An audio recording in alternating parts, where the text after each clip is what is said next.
Solid-state batteries versus lithium-ion. This is the battery war playing out right now that will decide the future of every electric vehicle on the road. On one side stands the lithium-ion battery, a technology so dominant it powers nearly every EV you've ever seen.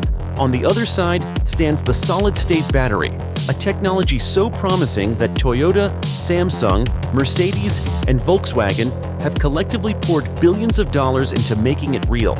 What follows is a breakdown of exactly how these two technologies differ, what solid-state batteries actually promise, and whether they'll ever deliver. Start with what's already under the hood. The lithium-ion battery has been the workhorse of the electric vehicle revolution since its commercial debut in 1991, when Sony released the first one for a camcorder at a cost equivalent to $7,500 per kilowatt-hour. Today, that cost has plummeted to around $115 per kilowatt-hour, and it's projected to fall toward $80 by 2030. That dramatic cost reduction is the single biggest reason EVs have gone from curiosity to mainstream. A conventional lithium-ion battery has three core components: a graphite anode, a metal oxide cathode, and a liquid electrolyte that shuttles lithium ions between them. When you drive, ions flow from anode to cathode through that liquid, generating the electrical current that powers your motor. When you charge, the process reverses. It works, and it works well. But the liquid electrolyte is the source of nearly every limitation the technology faces. It's flammable, which creates fire risk. It limits how fast you can charge without degrading the battery. It restricts energy density, meaning you need a heavier, bulkier pack to store enough energy for long range. The Tesla Model Y long range, for example, carries a battery pack weighing 1,700 pounds just to deliver 310 miles of range. Meanwhile, lithium iron phosphate batteries, LFP chemistry, have captured the budget EV segment. CATL's Kylan cells, for instance, achieve around 255 watt-hours per kilogram, closing the gap with older lithium-ion NMC formulations and making affordable EVs increasingly viable.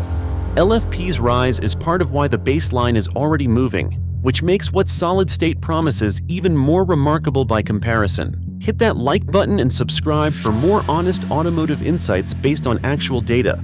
Solid-state batteries enter the picture with a deceptively simple concept. You replace that liquid electrolyte with a solid one, typically a ceramic or polymer material, and that single change unlocks a cascade of improvements that are, on paper, staggering. Energy density is the headline number. Lithium-ion batteries in today's EVs deliver between 160 and 250 watt-hours per kilogram.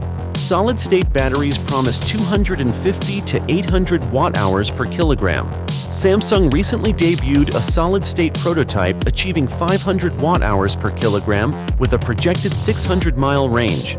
Mercedes, working alongside Factorial Energy as their key solid-state development partner, hit 450 watt-hours per kilogram in their joint development cells. To put that in perspective, if you swap the Tesla Model Y's current battery for a solid-state pack of the same weight, you'd gain 93 miles of range. And after 200,000 miles of driving, that solid-state pack would theoretically still hold more remaining range than the current car does when it's brand new. Charging speed is the second major advantage. A typical lithium-ion EV battery takes 30 to 60 minutes for a full charge, with fast chargers getting you to 80% in 25 to 30 minutes.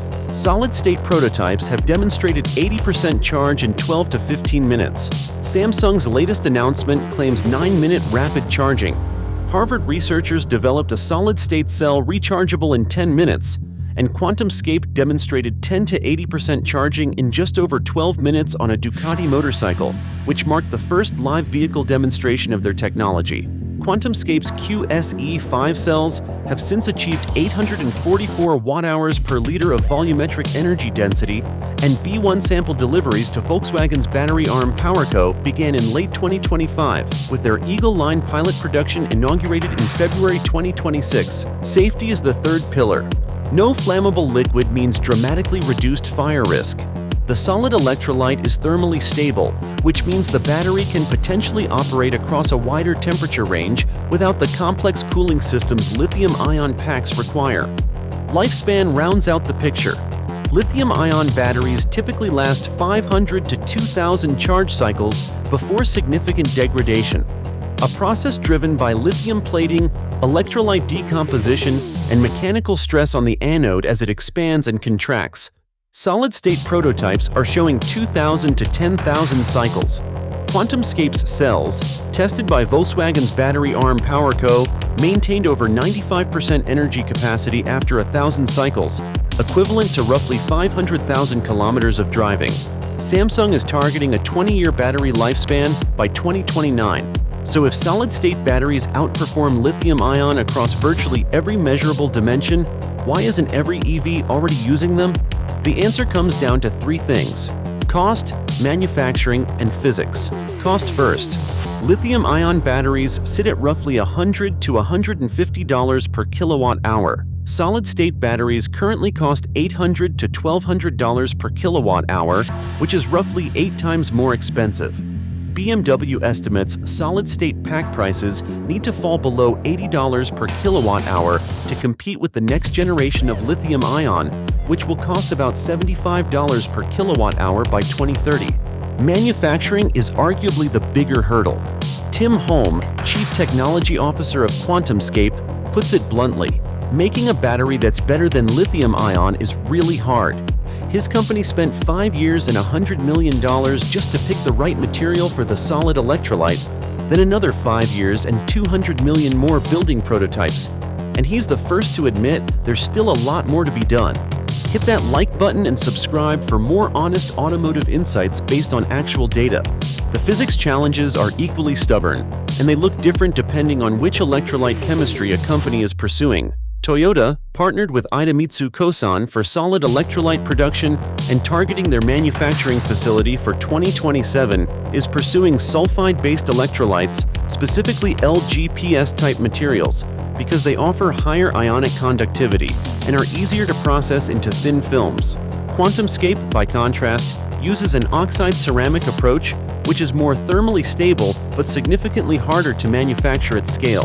Solid Power, backed by BMW and Ford, is also pursuing the sulfide route and began pilot production in 2024, making them the other major U.S. solid-state contender alongside QuantumScape.